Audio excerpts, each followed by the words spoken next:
For me, staying fit has become almost essential, partly because I need to capture the best possible shot for my content, for my work, and to make a living for myself, but also because it's become a core part of just who I am. If I ever let myself go, I'd probably struggle with some big self-esteem issues, so it's key for me not to do that. One common struggle I see in a lot of my clients is the constant comparison to a previous time in life, usually around the college age years. Staying in shape was super easy. You trained with friends, ate whatever you want, managed to sneak in a crazy weekend on occasion without damage to your physique. But as we get older, we have bills to pay, a family to support, and sometimes our energy to maintain the same physique or active lifestyle is not the same. So over the years, I've developed some principles that make staying in shape as simple as possible for me, and hopefully they'll help you too. Principle 1. So first and foremost, let's prioritize sleep. These tips are in no particular order, but I still think this one might be the most important overall. If you want a more in-depth guide on sleep, make sure to check out a few videos ago where I dive into it at length. Truth is, if I don't sleep 7 hours, I'm a miserable human being. You don't want to be around me. Emotionally for one, but also physically too. Sleep is paramount to recovery, and if my sleep isn't up to par, I'm way more inclined to do stupid shit. Eat junk food, have less control over what I eat. Poor sleep is also going to skyrocket cortisol, which is the main stress hormone of the body, which can definitely lead to poor appetite regulation as well. When you sleep like crap, your brain just goes on autopilot, but not in the way that you want it to. If you're trying to look lean and muscular, less sleep is not going to make for a good recipe. A good night's sleep honestly just makes showing up in your life a whole lot easier. Literally everything improves with better sleep. Gym, career, family, your hobbies. So I'll give you some simple and actionable tips. First, don't abuse caffeine. Try not to have any after 3 p.m. That's a good rough rule. Practice good sleep hygiene. No bright lights in the evening and night hours, especially overhead ones because it mimics sunlight, and you don't want that. Limit your phone usage in bed, keep your bedroom cool, adhere to a strict bedtime most days as best as you can. If you keep these consistent and try to keep your time spent in bed around 8 hours, you'll find yourself waking up without an alarm eventually. Your body is just smart and eventually adjusts to your schedule. Some extra life hacks for me personally. One is a sleep mask, second earplugs, and also a California king-size bed. As for supplements, magnesium glycinate, ashwagandha, L-theanine, these all make for a great sleep cocktail. Principle 2. So the second principle I found most essential is to stick to a few go-to meals consistently. Most of us, whether in shape or out of shape, we typically have like 5 to 15 meals we eat on repeat. These meals make up much of our energy levels, body composition, and performance. So you gotta find the 5 to 15 meals that you love that also keep you on track. Keeping meals consistent throughout the week really eliminates the time-consuming nature of calorie tracking. So I'm busy. I'm not gonna bring a food scale everywhere, and honestly, my pockets aren't that big anyway. However, if you wanna preserve muscle mass and control your body fat, you gotta be mindful of your calorie and macro consumption. This doesn't have to be strict tracking by any means. It could be learning to estimate calories, or simply just identifying meals with good protein and reasonable calorie content and incorporating them into your diet regularly. Beyond this, you're gonna find that most advanced trainees really just dumb their diet down to calories and protein. Really, it is the most important thing. Hit those, eat a fruit and vegetable here and there, and you're gonna be fine for the most part. It's really about finding a practical balance between strict surveillance and complete independence. Find that middle ground. We can use my rough daily routine as an example here. So I usually fast in the morning. I might have some milk or creamer in my coffee in the morning. So no, I know it's not a true fast, but the point is that I just don't have a meal until around noon, 1 p.m., maybe sometimes 11. First meal, I have a few staples. A bagel with cream cheese and eggs, protein oatmeal, or a steak and eggs if I'm trying to be a little fancy and have some lower carbs that day. 3 meal variations there for breakfast. These meals may not be nutritionally balanced on their own, I know, but I am familiar with the ingredients, so if I eat high fat for breakfast, I will adapt my following meals to compensate. If I don't eat enough calories, I'm gonna eat a little bit more later. No veggies in the morning, you best believe I'm gonna have some with dinner. Just make your diet fluid. The consistency enables me to keep an appropriate estimate of my calorie and macro consumption without really needing to meticulously document everything, log it all into an app.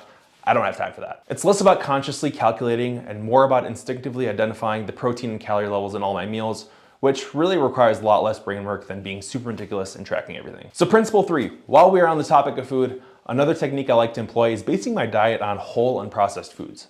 While it's not necessary to completely avoid processed foods, focusing on fruits, veggies, unprocessed meats, whole eggs, seafood, grains, it's gonna make it a lot easier to stay on track and not overindulge and put on additional body fat. And this is especially if you're active and regularly lift weights. I don't entirely exclude items like white rice, pasta, desserts, because let's face it, they taste good, and my wife Abby also likes baking.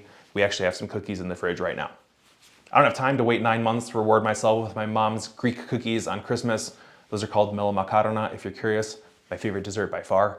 I feel it is unnecessary to take a pretty extreme stance, but it's critical to acknowledge the various levels of processing of foods. If your diet consists primarily of highly processed foods like ramen, processed meats like deli meats or sausage, you'll need more calories to feel satisfied, and you might find yourself locked in a loop in which, like, the more junk you eat, the more you're gonna crave these things overall. It happens to the best of us. I've been in that cycle too. Make sure you're not getting into it. The primary goal here is really just to make healthy eating as convenient as possible. While my diet isn't perfect, there comes a point where adhering exactly to 100% unprocessed whole foods may be more trouble than it's worth. This threshold may vary depending on your own unique circumstances and preferences. But generally, I have a pretty big appetite, so I tend to stick to high volume, lower calorie foods like leafy greens, lettuce, cabbage, broccoli, eggs, chicken, other lean meats, yogurt, oats, stuff like that. Principle number 4, life happens. I like to prepare for deviations from the plan. Naturally, there's going to be times in life when strictly adhering to a rigid training and diet plan is not going to be possible or realistic. Like, think about a vacation or a special occasion like a holiday or a birthday party. But get this, my birthday is on the same day every single year, September 10th. I know Christmas is December 25th, this year and next year and the following year. I can anticipate this and plan accordingly. Instead of going overboard during these moments and having to deal with some consequences later, like putting on a few pounds of fat and then working hard to lose them, I prefer to do a much more balanced approach. We often really think about our routines on a small scale, but I think it's better to zoom out. Instead of 2,000 calories a day, think about it as 14,000 calories per week, or even 60,000 calories per month if you want to go crazy. That's a lot less overwhelming when you're staring down a table filled with delicious desserts or reading a less than ideal restaurant menu. On top of that, I increase my cardio sessions and or step count in preparation for these times, and somewhat change my diet to trim down, establish a buffer. Really, the goal is to find a buffer so that the impact of indulging is a little less harsh. This method helps me stay lean within a small range of fluctuations, and beyond that, I lift weights. It's what I do. I work hard to maintain consistency in my weightlifting program ahead of the time, so that if I end up exercising less regularly for a week or two, it's a scheduled break that I'm ready for and I enjoy it. Or if it is a period of more regular travel, getting creative with hotel workouts, some bodyweight routines can also be a fun challenge too. So these strategies may appear simple, but they are especially useful if you aren't precisely calculating calories. It's critical to be honest with yourself and strike a balance between pleasure and restriction that fits your lifestyle and what you're trying to achieve. So principle 5, if you got this far, I'm sure you lift weights or exercise in some sort of appreciable amount, so maintaining resistance training regularly is also key. I've not done a strict bulking phase or mass gain phase in a long time, which means I don't really see large muscle gains these days, if any at all. But that doesn't mean I don't approach my training as if I'm trying to build muscle. Essentially, this means just reaching my weekly volume targets with exercise, generally around 10 to 15 sets per muscle per week, keeping a regular training frequency, and aiming to use progressive overload whenever possible. I also like to change up my training rather frequently just to keep things exciting. If I haven't done a certain lift in a while, I'll cycle back to work it in on a new skill, make some progress there. There are some times when I switch things up altogether, start a new form of exercise, and in this period of my life, it is running. I feel like a lot of people in their late 20s just start running out of nowhere. Without a consistent calorie surplus for me, growth is pretty slow on the muscle side of things, and I really do just hit many plateaus. So changing it up for me is helpful for the enjoyment and motivation factor of training in general. But given that I'm hardly ever in a calorie surplus, I can be confident that the extra calories I'd eat in a period where I'm off track will help me gain some muscle in the long run, so I'm not too concerned about it.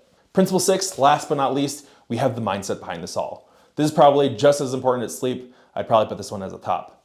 So the reality is that your excitement for training will fluctuate. It's a normal part of the process. Lifting weights isn't always the most exciting activity for me. There are times when I don't feel in the zone for months, literally months. After doing this for almost 15 years, boredom is likely to set in at some point, and there may be periods where that happens. So the goal here is to seize the moments when you're feeling inspired and on track with your training, make the most of those times when you're making progress, press on the gas, make sure that you're getting in a good rhythm, maybe you have a coach or a training partner for a while, and with a method like this, you can take a break or lower your workout frequency without feeling bad about yourself when your motivation wanes a little bit. And honestly, you'd be surprised at how little training volume it takes to maintain muscle once it's built. It could be as little as one full body workout a week to maintain gains. Literally one workout a week. Personally, there are weeks, even months, when the majority of my workouts feel pretty uninspiring and boring. And keep in mind that I'm someone who has to stay in shape for a living and also has an excellent workout music playlist. If I go through this, I'm sure other people do too. So during these periods of low motivation, I don't watch hype videos before the gym, no slamming caffeine and blasting dubstep on the way to the gym. Instead, I reduce my training volume to a minimum. 2 or 3 full body workouts per week, each one lasting about an hour. This worked for me great in med school during the busier rotations like surgery or internal medicine, And during those times, I might pivot. I might ski more, go for runs like I'm doing now, open more spots for training clients to take more time there. After a few weeks of this strategy, I usually rediscover my enthusiasm for training and just progressively increase my intensity. The gist is just to ride waves of motivation and modify your exercise frequency and intensity if you need to. Being conscious of these things makes reaching your exercise goals, whether it's getting in shape, keeping in shape, developing muscle, losing fat, much easier overall. So while I recognize that some people enjoy the challenge of physical activities, I think it's foolish to think this applies to everyone. Keeping good physical shape in the long run does require making your process and routine simple so consistency can be maintained. That really is the biggest thing, just being consistent. So there you have it. These are my 6 daily principles for staying in shape. I'm hoping they gave you some insight into my life and my philosophies. If you do have any questions, you know where to find me, Christian Poulos on Instagram, or you could just leave a comment below. But if you are looking to level up your physique, improve your health, build muscle, lose fat, feel free to fill out my coaching application in the description below. Catch you later.